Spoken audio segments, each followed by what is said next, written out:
enseguida había adivinado su suerte y su vocación. Pero a medida que pasaban los años, se le iba haciendo cada vez más patente que esa franqueza, honradez y transparencia de Mann no eran sino una coquetería más y una manera más en la historia de la cultura de forzar, bajo apariencias de sinceridad y hasta humildad, sus propios títulos de gloria. En efecto, ese valiente destructor del mito de la grandeza sana y natural, ese revelador de la suciedad y la miseria, destruía y revelaba, como se ha visto, solo para proporcionarse a sí mismo un momento más sólido, más resistente, basado con más firmeza sobre los fundamentos de la realidad y la conciencia.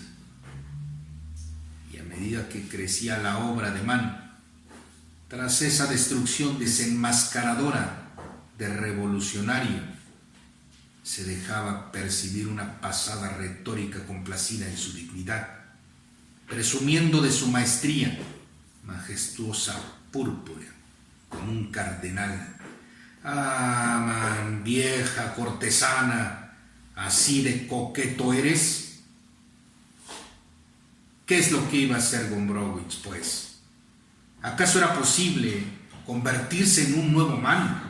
Un Mann, un paso más allá, una generación más moderna. En una palabra, ¿debía Gombrowicz desempeñar su relación a Mann el mismo papel que Mann desempeñó en relación a sus predecesores? ¿Destruir dialécticamente su grandeza para proporcionarse una nueva en un escalón superior de la conciencia? Nuestro candidato a maestro no carecía en ese sentido de ventajas que le podían asegurar un éxito brillante. Tenía a su disposición una sinceridad nueva e incluso un nuevo impudor que resultaban de sus lemas proclamadoras de una eterna ruptura entre el hombre y su forma que, en consecuencia, permitían abordar esas cuestiones tan drásticas con una libertad jamás vista hasta entonces. Habría podido, por ejemplo, describir en su diario su propio proceso de ganar importancia, de irrumpir en la historia, de transformarse de un autor gris e insignificante en una personalidad, y habría podido hacerlo como si no se tratara de él, como si ese triunfo no fuera más que la imposición de una reforma nueva y no muy cómoda que le fuera hecha, e incluso que lo deformara. ¿Convertirse en grande? ¿Cómo es eso? ¿Qué se siente? ¿Cómo se desdobla uno? ¿Y cuál de esas dos personas es más auténtica? Habría podido demostrar, hundiendo a Mann, que la grandeza es siempre auténtica, es decir, que el hombre no es capaz de realizarse en esa dimensión superior, aun en el caso de que la gloria y la admiración fueran justamente merecidas por su talento, confesando todas las mezquindades de su crecimiento con un desparpajo totalmente insólito, aburriendo, cansando, irritando con su ascensión.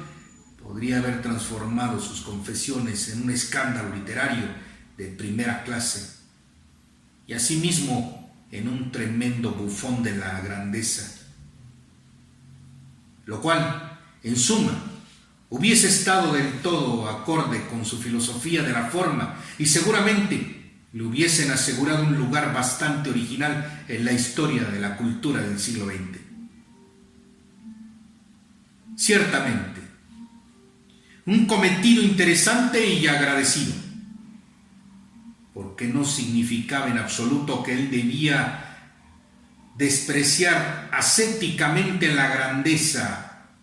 Al contrario, eso le permitía entregársele con toda glotonería, acariciándola, embriagarse con ella, vanagloriarse de ella, porque a partir del momento en que dejaba de identificarse con su grandeza y empezaba a tratarla como algo que le había ocurrido, ella perdía su carácter íntimo y vergonzoso.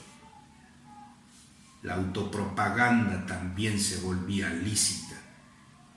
Después de todo, discurriendo sobre esos temas, era imposible evitarlo y a fin de cuentas, eso también resultaba agradable y hasta ventajoso.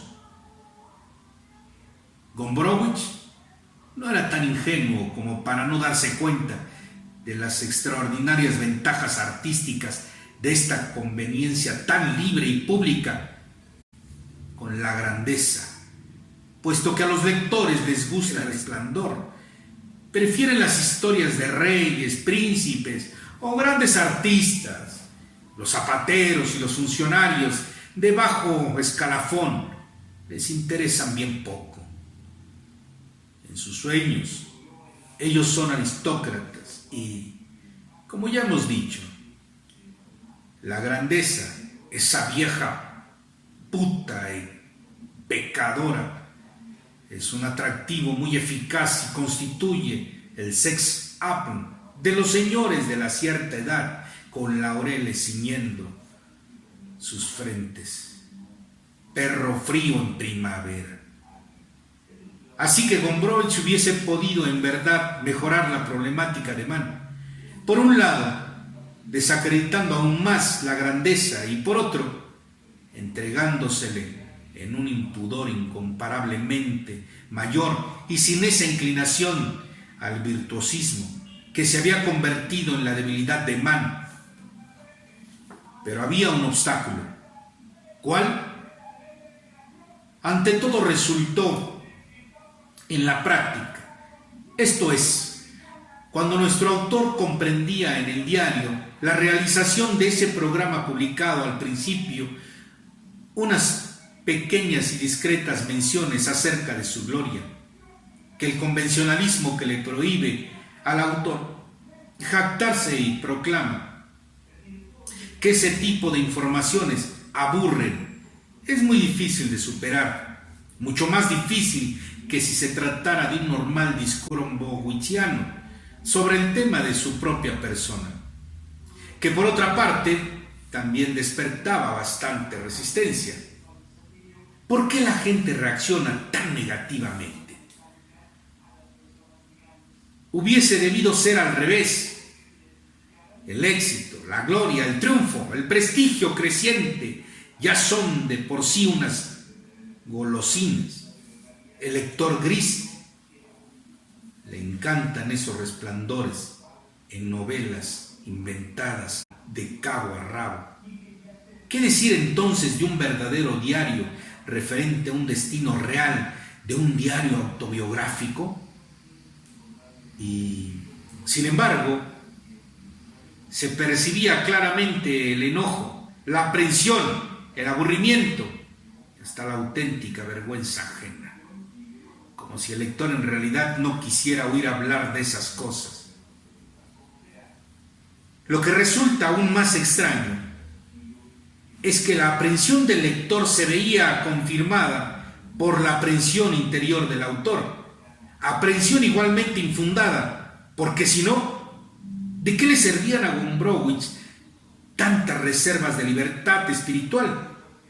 Y sin embargo, era una resistencia, un descontento consigo mismo, parecido a veces a remordimientos de conciencia y a veces a pena, una amargura y un aburrimiento, hasta un discurso o un dolor. ¿Qué le decían? No te ocupes de eso, déjalo, no te entrometas, que siga tal como está. ¿Qué pasaba? ¿De dónde procedía esa dificultad?